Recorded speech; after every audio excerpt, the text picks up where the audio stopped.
તો વાવ થરાદના સુઈગામ ખાતે કોંગ્રેસે પ્રાંત કચેરી આવેદનપત્ર આપ્યું છે। સાંસદ ગેનીબેન ઠાકોર તેમજ જિલ્લા કોંગ્રેસ પ્રમુખ ગુલાબસિંહ રાજપૂતે આવેદનપત્ર પાઠવ્યું છે। ખેડૂતો સાથે પહોંચી પાક ધિરાણ માફ કરવા કોંગ્રેસે રજૂઆત કરી છે। તાત્કાલિક ધોરણે યોગ્ય સર્વે કરી વળતર ચૂકવવાની પણ માંગ કરી છે।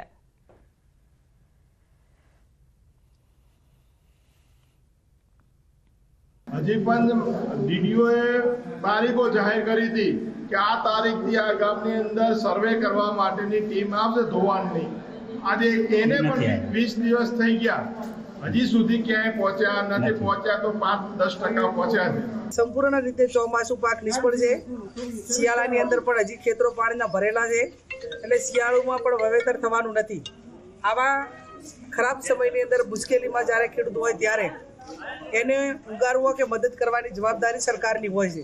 એ આ વર્ષપૂરતી જે લોન લીધી હોય માફ કરે અને ખેડૂતોને જે નુકસાન થયું છે એની વળતર સરકાર આપે। જૂનાગઢ જિલ્લામાં કમોસમી વરસાદથી ખેતી પાકને ભારે નુકસાન થયું છે, ત્યારે વિસાવદરના કાનાવડલા અને સોભાવડલાના ખેડૂતમાં સરકારની સહાયને લઈને રોષ જોવા મળ્યો હતો। ખેડૂતોનું કહેવું છે કે સરકાર દ્વારા દર વખતે સહાયની જાહેરાત કરાઈ છે, પરંતુ કશું જ અમને મળતું નથી। તો બીજી તરફ ખેડૂતોએ રવિ પાક લેવા માટે ખેતરની સફાઈ વહેલી કરવા પોતાનો 28 વીઘાનો મગફળીનો પાક સળગાવ્યો હતો। જૂનાગઢ જિલ્લામાં કમોસમી વરસાદે ખેડૂતોની સ્થિતિ છે તે બગાડી નાખી છે અને ખેડૂતોના પાકને નુકસાન થયું છે। સીધા જ દ્રશ્યો હું આપને બતાવીશ કે વિસાવદર તાલુકાનું જે કાનાવડલા ગામ છે ખેડૂતો હાલ પોતાનો પાક છે તે સળગાવી રહ્યા છે। આ દ્રશ્યો જોઈ શકો છો કે એક બાદ એક જે સ્થિતિ છે તે જોવા મળી રહી છે અને એક બાદ એક પોતાના જે પાથરા છે તેને સળગાવવા લાગ્યા છે, કારણ કે જે પાકને નુકસાન થયું છે, દ્રશ્યો બતાવીશ કે જે પાકને નુકસાન થયું છે અને હવે ખેડૂતોને આમાંથી કશું જ વળતર મળે તેમ નથી ને જેના કારણે જે પાક સળગાવવા લાગ્યા છે। આપણી સાથે સીધા જ ખેડૂતો છે તેમની સાથે વાત કરશું। શું કહેશો, શા માટે આપનો કિંમતી અમૂલ્ય પાક જે હવે બચ્યો છે, પાથરા જે કરવામાં આવ્યા હતા, નુકસાન થયું છે, કેમ સળગાવું? ખેડૂત માટે અમૂલ્ય એની જણસી હોય છે, જે ખેતરની અંદર પકવેલા પાક હોય છે।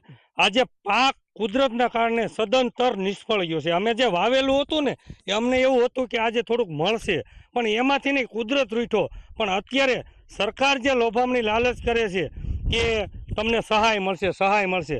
અમારું આ ગામ સોભાવડલા કાનાવડલા આ છેવાડાનું તાલુકાનું અને જિલ્લાનું ગામ છે, માટે કોઈ વર્ષ અમને સહાય મળી જ નથી, માટે અમારે ન છૂટકે આ પાક હળગાવવો પડે છે।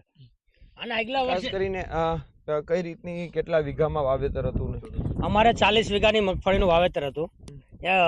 આની પહેલાનો રાઉન્ડ આવ્યો એમાં બી પાથરા પલ્લીને નુકસાન થઈ ગયું। આ બીજા રાઉન્ડમાં અમારું નુકસાન થઈ ગયેલું છે।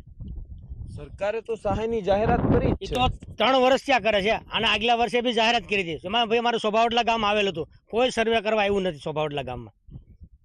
આપણી સાથે અન્ય જે ખેડૂત છે, કયું ગામ છે તમારું, કયું વાવેતર હતું, કેટલું અને કઈ રીતની સ્થિતિ થઈ છે? મારું કાનાવડલા ગામ છે અને આ મગફળી વાવેલી હતી, 28 વીઘાની મગફળી હતી અને માવઠામાં સદંતર બધું સાફ થઈ ગયું, કે બચ્યું જ નથી। હળગાવા સિવાય કોઈ અમારી પાસે આરો જ નથી રહ્યો। સહાયની વાત તો દૂર રહી, આવે કે દી આ 3 વર્ષથી કોઈ સહાય કરવા કે અહીંયા સર્વે કરવા કોઈ આવતું જ નથી।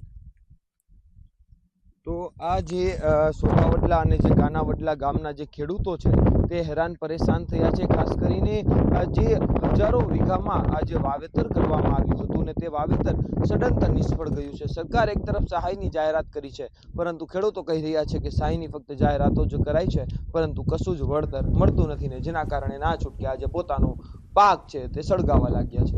અમાર બખાઈ, ન્યૂઝ 18 ગુજરાતી, કાનાવડલા। સમાચારમાં આગળ વાત કરીશું અંધશ્રદ્ધાની।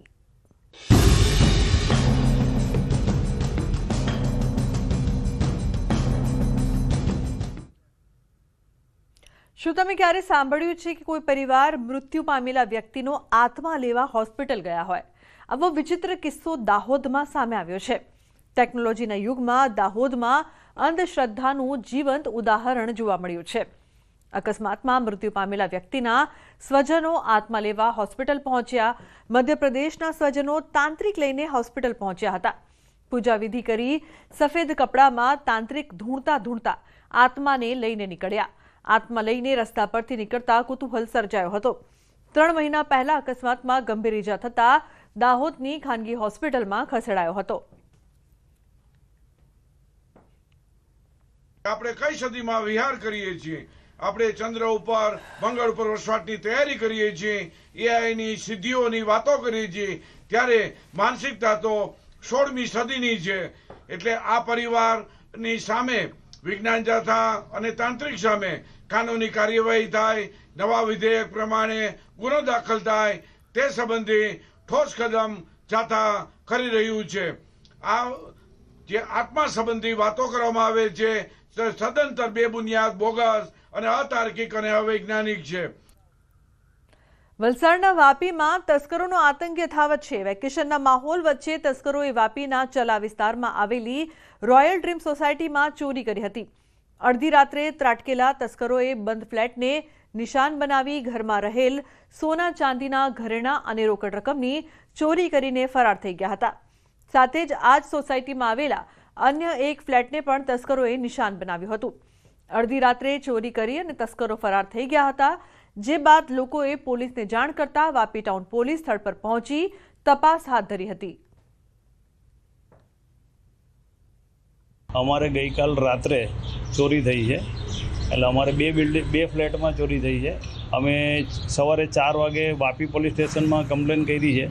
એ લોકો તરત આવી ગયા હતા અમારી જોડે અને એ લોકો એનો વિડીયો, ફોટો બધી એની પ્રોસેસ ચાલુ કરી દીધી છે.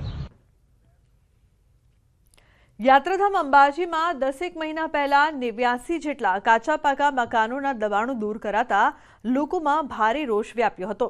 જોકે હજી તે લોકોનો રોષ થંભ્યો નથી, ત્યાં ફરી એકવાર વધુ કાચા પાકા મકાનોના દબાણો દૂર કરવા 147 નોટિસો ફટકારવામાં આવી છે, જેને લઈને સ્થાનિક લોકોમાં ભારે રોષ જોવા મળી રહ્યો છે. તંત્રની કામગીરીને લઈને લોકોમાં ભારે રોષ જોવા મળી રહ્યો છે. એક તરફ વરસાદની સતત આગાહી તેમજ ઠંડીની ઋતુના કારણે લોકો દ્વિધામાં મુકાયા છે અને નોટિસો મળતા 147 માલિકોને પોતાની વર્ષો જૂની છત ગુમાવવાનો વારો આવી શકે છે. જોકે હાલમાં દાંતા મામલતદારે 90 જેટલા મકાનોને સરકારી જમીન ખાલી કરવા નોટિસો ફટકારવામાં આવી છે. વર્ષોથી રહીએ છીએ અહીંયા, જમીન વર્ષોથી અમારી પેઢીઓ પટી ગઈ છે, બરોબર અહીંયા, અને હવે અમને આ નોટિસ આપી છે અને અમને એમ કહે છે કે તમે અહીંયાથી ખાલી જગ્યા કરો. તો અમે હવે ક્યાં જઈએ? એમ અમારે કંઈક તો વિકલ્પ જોઈએ ને, કે અમે અચીબાને ક્યાં ઘર તોડવા દઈએ? અમે ઘર મરી જઈશું પણ અમે ઘર તોડવા દઈશું નહીં. લોકોને જોડે લાઇટ બિલ ભરવાના પૈસા નહીં, કિલો લોટ લાઈન ખાવાના પૈસા નથી, તો પૈસે અહીંયા ભાડું ક્યાંથી ભરે પબ્લિક? તમને 5-6 મહિનાનો સમય આપો અને જમીન આપો, જમીન ઉપર ઘર બનાવી આપો, નાનું મોટું જે બી. આ અમારી બધાની નમ્ર વિનંતી છે. ગયા વર્ષે 89 મકાનો તોડ્યા હતા, અત્યારે 147 નોટિસ બીજી આપી છે. આવી રીતે કરીને ધીરે ધીરે આખું ગામ તોડવાની વાત ચાલી રહી છે. લોકો ડરના માહોલમાં જીવી રહ્યા છે. આ ખરેખર ઠંડીના મોસમ આવી રહ્યો છે આગળ, અને આ ગરીબ પ્રજા જશે ક્યાં? સરકાર પહેલા એની વૈકલ્પિક વ્યવસ્થા કરે, આ લોકોની વ્યવસ્થા કરીને એમને જગ્યા આપે, પછી એમના મકાન તોડવાની વાતો કરે. વિકાસ કરવો જે જરૂરી છે, પણ વિનાશ કરીને વિકાસ કરીને કોઈ મતલબ નીકળે નહીં. યાત્રાધામ અંબાજી ખાતે જે રીતે હાલ તબક્કે રીડેવલપિંગની કામગીરી હાથ ધરવામાં આવનાર છે અને તેને લઈને છે અંબાજીના અગાઉ પણ કોરિડોર માટે 89 જેટલા દબાણો દૂર કરવાની